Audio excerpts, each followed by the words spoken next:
Миың 100%-ға істеп жатыр деп ойлайсың ба? Ассалаумағалейкум барлықтарыңызға, қалайсыздар? Менің есімім Абдрашид. Біздің бүгінгі тақырып миды қалай 100%-ға жұмыс жасатқызамыз. Миды қалай қосамыз. Негізі, қараңыздар, қызық, ми деген жүйе, ол негізі сенің қызметіңде жүрген сенің ағзаң ғой. Ми деген нәрсе ол бір андай ғайби, енді көзге көрінбейтін дүние емес, ол конкретно сенің қызметіңде жүрген сенің бір ағзаң, қолың сияқты сенің бір ағзаң. Сол үшін миды түсінген адам негізі мимен жақсы қарым-қатынасқа кіре алады. Мимен жақсы қарым-қатынасқа кірсең, сен мидың потенциалын аша аласың. Мына нәрсені түсіну керек. Ми 100%-ында негізі күнделікті қосылып тұрады, күнделікті жұмыс жасап тұрады. Ми өшіп қалды деген тақырып жоқ. Миың өшіп қалатын болса, онда сен тірі болмайтын шығарсың, скорее всего. Сондықтан ми жұмысын жасап тұрады. Физиологиялық тұрғыда да, психикалық тұрғыда да, қандай бір көзқараспен қарайтын болсаң да, гормоналды тұрғыда да ми 100% жұмысын жасап тұрады. Бірақ оның жасап жатқан жұмысын сен қадағалайсың ба, сен қадағаламайсың ба? Міне осы жерде біздің ең басты бағанағы көңіл аудару керек нүктеміз. Ал енді сен миды өзіңе бағындыру үшін, ми саған қызмет ету үшін, сенің қалағаныңды, сен істегің келген нәрсені жеткізе алу үшін бізге қандай құрал керек деп ойлайсың?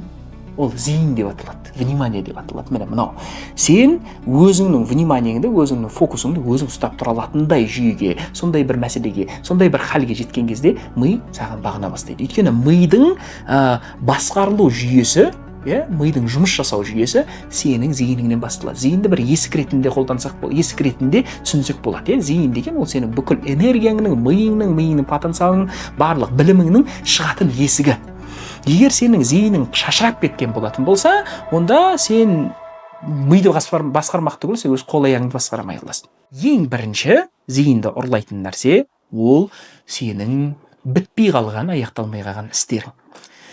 Жауап берілмеген сообщениялар, үйдің ластығы, дұрыс емес жерде жатқан нәски, пісірілмей қалған тамақ, лақтыру керек еді ғой деген бір киім, беріп тастау керек еді ғой деген киімдер, болмаса бір реніштер, басқа адамға айту керек бірақ айтылмай қалған сөздер, оқылу керек кітаптар, сосын азында тұрып жүгірілу керек спорт деген дүниенің барлығы сенің зейініңді ұрлайды, причем қатты ұрлайды, страшно ұрлайды. Міне осы мәселелер сенің зейініңді қатты ұрлайды. Сондықтан бүгіннен бастап саған үй жұмысы бүкіл бітпей қалған істердің барлығын аяқта. Бүкіл бітпей қалған істердің барлығын аяқта. Аз-аздан баста, үйді жинаудан баста, одан кейін барып. Сен ойлайсың ғой, үйді жинау, не пайдасы тиеді деп. Өте орасан зор пайдасы тиеді. Өйткені үй жинаған кезде сенде дофамин бөлінеді. Сен айтасың, машалла мен істедім дейсің, болды, сен оянасың, сенің зейінің қайтып келеді. Сен кір үйде тұрған кезде сенің миың бәрібір сияқты тұрады ғой, сенің зейінің сияқты тұрады. Ана жүру керек, ана жүру керек. Сөйтіп ойланып тұрған кезде сен арманыңнан алынып жатыр ғой сол зейін. Сен мақсаттарыңнан сен жетем-ау, істейм-ау деген алда болашағыңнан ұрланып жатыр ғой сол зейін. Ұрланбасын сол жерде зейініңді өзіңе қайтарып ал, жинап таста үйді. Кітапты оқып таста, оқымайсың ба, оқымаймын деп айт. Өйткені ми үшін істеймін де, істемеймін де ол жауап. Бірақ істейм-ау, ертең, мүмкін деген дүниелер ол жауап емес, ол сол нервына тиетін нәрсе. Сондықтан оқымайсың ба, оқымаймын деп айт. Өзіңмен шыншыл бол. Оқымайсың ба, оқымаймын деп айт. Істейсің ба, істе, істемейсің ба, істемеймін деп айт. Жауап бер бәріне. Сообщениялардың бәріне жауап беріп таста. Сосын бүйтіп айт. Баратын жеріңе барам деп айт, бармайтын жеріңе бармаймын деп айт. Барам-ау, үйтем-ау, бүйтем-ау деген нәрселердің барлығын тоқтат. Сосын біреуге ренжіп жатсың ба, барлығын кешіріп таста. Кешіріп таста. Өйткені ол адамға ренжу деген дүние қатты сенің бүкіл 90% зейініңді, вниманиеңді алып тұрады. Сен сол адамнан басқа нәрсені ойламай қаласың, сол адамның құрбандығында кетіп қаласың. Ол адам сен ренжігенін байқамауы да мүмкін, сен тек қана соның құрбандығында жүресің. Сол үшін оны алып таста. Кешіріп таста, өзіңнен кешірім сұрай сал. Өзіне звондап, араларыңды тазалап ала салыңдар. Звондап айт, менде осындай хал болып тұр, кешір мені, осындай нәрсе сезініп тұрмын, мен осы нәрсені сезінгім келмейді. Сондықтан мен кешір, мен енді ары қарай ондай нәрсені істемеймін, деді, өзің іштей ол нәрсені кешір таста. Аллаға тапсырып таста барлық нәрсені. Аллаға тапсыру деген нәрсе осы өз зейініңді өзіңе қайтару. Ол сен басқа біреуді ойлағаннан, басқа біреу мен туралы не ойлайды екен, маған не айтады, не қыласың, не ойлайтын. Сен өзіңнің ойларыңды өзің қадағаласай, ойларды қадағалау қиын, енді бірақ зейінді қадағалай аласың ғой. Өз зейініңді өзің қадағала. Сосын екінші мәселе, бітпей қалған істерден, екінші сенің зейініңді ұрлайтын нәрсе ол артық тамақ. Артық тамақ 3-4 сағатқа сені өшіріп тастайды. Тамақты азайт. Тамақты азайтпайтын болсаң, сен қанша жерден психологиялық тұрғыдан мықты болсаң да, тамақты азайтпайтын болсаң, сенің зейінің ұшып жүреді.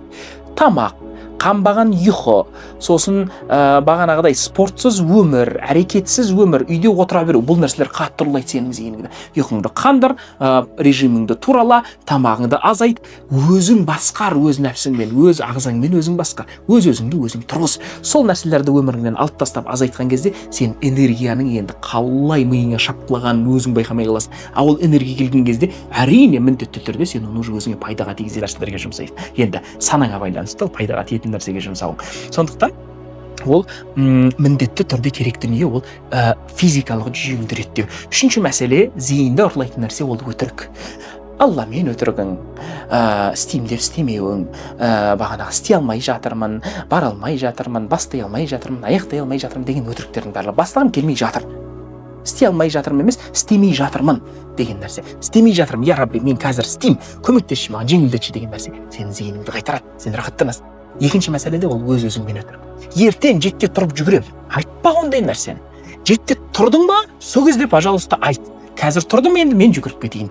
Тұрамай қалсаң күнің быт-шыт болады. Сол үшін ертеңгі күнді бүгін пландама, ертеңгі күнді ертең планда. Ол да сенің зейініңді саған қайтарып береді. Сол үшін өз-өзіңмен шыншыл бол. Өзіңнің плюстарыңды, минустарыңды қабылда. Қабылда деген бетпақ бол деген сөз емес. Қабылда деген сонымен жұмыстан деген сөз. Соған тіке қарай ал деген сөз. Сен өзіңнің минустарыңды өзің қабылдайтын болсаң, саған хейт деген дүние өтпейді.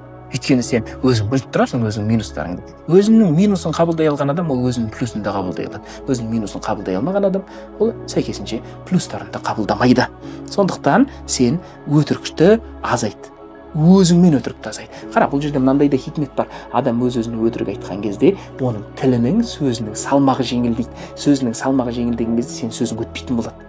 Адамдарға да өзіңе де өтпейтін болады. Әшейін өз алдыңда өзіңмен өзің алаяқ болып жүресің. Өз алдыңда, адамдардың алдында енді шыншыл шығасың, бірақ өз алдыңда алаяқ болып жүресің.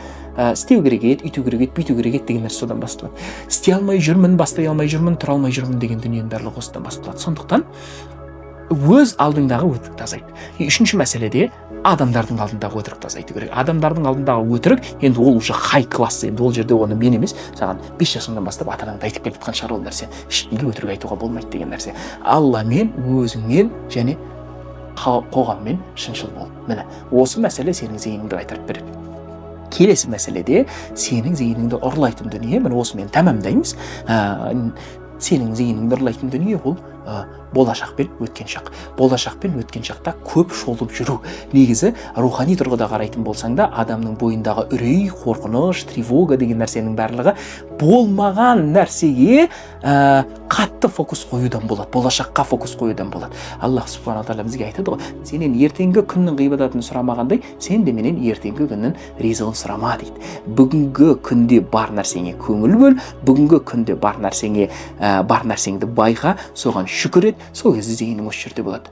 Сенің зейінің осы жерде болатын болса, сенің миың саған бағынады. Сенің миың саған бағынатын болса, сенде бақыт деген бір новый функция ашылады. Бақыт деген халдің ішінде ұзақ уақыт отыра аласың, ұзақ уақыт жүре аласың. Сондықтан зейініңді ұрлатпа, зейініңе сараң бол. Басқа жерде сараң болма, садақада сараң болма, адамдармен, достарыңмен, бауырыңмен, эмоцияға ешнәрсеге сараң болма, бірақ зейініңе сараң бол. Зейінді өзің басқар. Өйткені сенің зейінің қайға кетеді, оның барлығына сен зардабын шегесің және сен жауап бересің. Зейініңді қайтаратын болсаң, өз зейініңді өзің қадағалайтын болсаң, вот сол кезде сен миыңды 100%-ға жұмыс жасатқыза аласың.